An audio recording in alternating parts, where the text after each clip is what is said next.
આજથી 2020નો 10મો મહિનો પણ શરૂ થઈ ગયો. એમાં આપણા દેશમાં આજથી ઘણી બધી અલગ અલગ ફિલ્ડમાં ઘણા બધા નિયમો બદલાયા છે ને એ બધા નિયમો જો તમારે જાણવા હોય ને તો ધ્યાનથી સાંભળજો. હું તમને એક વાત કહું.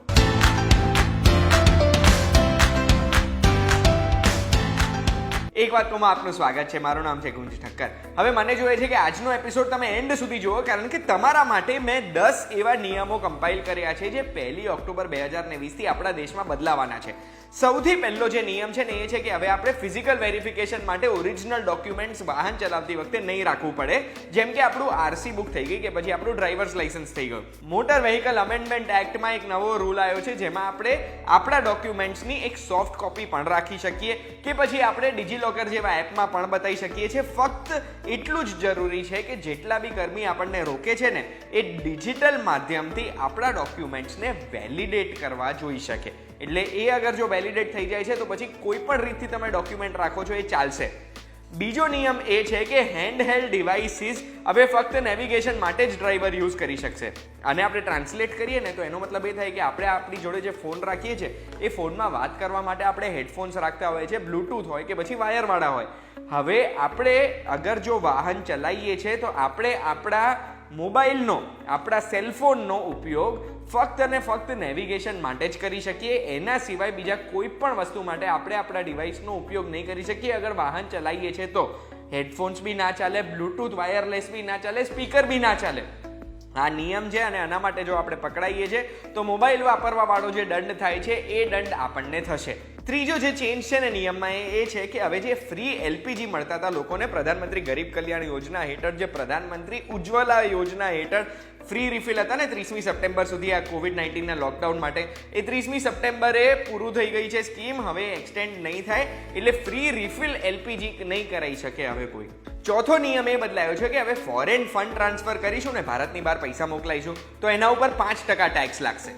આ નિયમ શું છે કે આપણે સૌથી પહેલા તો એક વ્યક્તિ ભારતની બહાર એક વર્ષમાં $2.5 લાખ જ ટ્રાન્સફર કરી શકશે. અને એમાં બી જો અગર $7 લાખ ની ઉપર રકમ જાય છે ને તો એ 5% એમાં ફોરેન રેમિટન્સ ટેક્સ ભરવો પડશે. એટલે જે ટેક્સ છે ભારતની બહાર ફંડ મોકલાવો છો એનો ભરવો પડશે. પણ જો અગર ભણતર માટે આપણે બહાર પૈસા મોકલાઈએ છીએ તો એ $7 લાખ ની ઉપરની જે રકમ હશે એમાં 0.5% જ ટેક્સ લાગશે.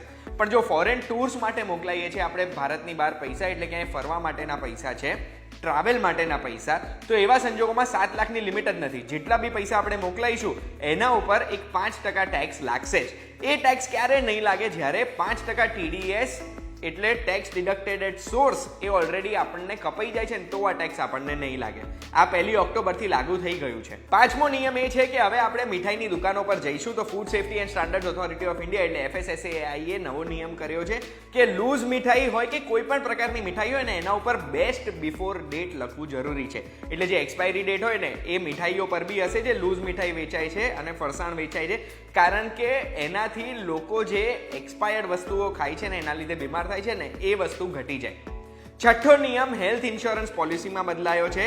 હેલ્થ ઇન્સ્યોરન્સ પોલિસીમાં ઘણા બધા ચેન્જીસ કર્યા છે.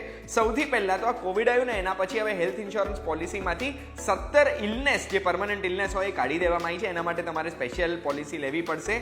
પછી હેલ્થ ઇન્સ્યોરન્સ પોલિસીમાં કમ્પલસરી એવું કહી દીધું છે IRDAI કે જો અગર છેલ્લું ડોક્યુમેન્ટ તમે સબમિટ કરો ને ક્લેમ માટે એના પછી મેક્સિમમ 30 દિવસની અંદર તમારો ક્લેમ પાસ થઈ જવો જોઈએ. અગર જો બહુ જ કોમ્પ્લિકેટેડ છે ને ઇન્વેસ્ટિગેશન કરવું પડે છે તો 45 દિવસ આપ્યા, એટલે 45 દિવસની અંદર ક્લેમ પાસ થઈ જવું જોઈએ.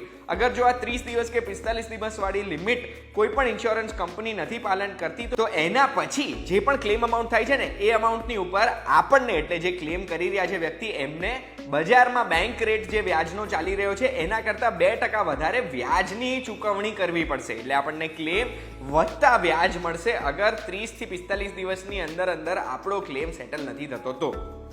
પછી જે નિયમ ચેન્જ થયો છે એ છે કે હવે 5% ઇમ્પોર્ટ ડ્યુટી લાગશે. ટેલિવિઝન જે બને છે ને ટેલિવિઝનની અંદર ઓપન સેલ પેનલ લાગે એના ઉપર. 18મી સપ્ટેમ્બર 2019ના દિવસે આ ડ્યુટી હટાવી દેવામાં આવી હતી ગયા વર્ષે અને એ ડ્યુટી હવે પાછી 1 વર્ષ થઈ ગયું છે. 1 વર્ષ માટે જ હટાવી હતી અને એ ડ્યુટી પાછી લાગી જશે. એટલે 1 વર્ષ માટે આ ઓપન સેલ પેનલ જે આપણા દેશમાં આવતી હતી ને એના ઉપર કોઈ પણ ડ્યુટી નથી લાગતી. એ હવે 5% ડ્યુટી લાગવા લાગશે 1 ઓક્ટોબરથી. એનાથી શું થશે? ટીવીની કોસ્ટ વધશે, કારણ કે કોઈ પણ ટીવી હોય ને એનો 50%થી વધુ કોસ્ટ તો આ ઓપન સેલ પેનલની જ હોય છે. એટલે પેનલનું પર જો 5% ડ્યુટી લાગશે તો ટીવીની કિંમત વધશે. પછી 1 ઓક્ટોબરથી ક્રેડિટ કાર્ડ અને ડેબિટ કાર્ડમાં આરબીઆઈના નવા નિયમો લાગુ પડશે. એટલે હવે શું થશે, આપણે ક્રેડિટ કાર્ડ અને ડેબિટ કાર્ડ જે વાપરીએ છીએ ને અલગ અલગ જગ્યાએ જે વપરાતા હોય છે એ આપણે આપણા બેંકના એપમાંથી કંટ્રોલ કરી શકીએ, સ્પેન્ડ લિમિટ કરી શકીએ, કઈ સર્વિસ આપણે ઓપ્ટ કરવી છે, ઓપ્ટ આઉટ કરવી છે, એ બધી સર્વિસને પણ આપણે ટિક માર્ક મારી શકીશું કે કઈ સર્વિસમાં મારું કાર્ડ ના વપરાવું જોઈએ. પછી કઈ સર્વિસ માટે તમે 24 કલાકમાં ક્યારે બી તમે કોઈ સર્વિસ બ્લોક કરી શકો છો કે પછી એ સર્વિસ પાછી રિઝ્યુમ કરી શકો છો. આનાથી શું થશે, ક્રેડિટ કાર્ડ ડેબિટ કાર્ડમાં સિક્યોરિટી ખાસી વધી જશે. અને ક્રેડિટ ડેબિટ કાર્ડમાં હવે કાર્ડ્સ નવા જ્યારે ઇસ્યુ થશે ને તો એમાં ઇન્ટરનેશનલ ટ્રાન્ઝેક્શન એ કાર્ડમાં થઈ નહીં શકે. તમારે બેંકમાં એક અરજી આપવી પડશે, અરજી મળશે બેંકને, એના પછી જ તમારા કાર્ડમાં ઇન્ટરનેશનલ એક્ટિવેટ થશે.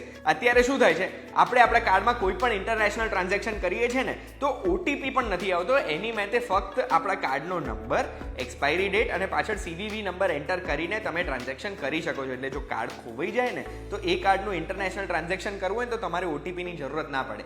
1 ઓક્ટોબરથી હવે આ નિયમોમાં બદલાવ આવશે.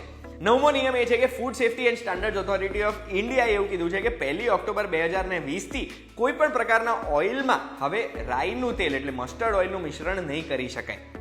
એટલે આ તમારે ધ્યાન રાખવાનું.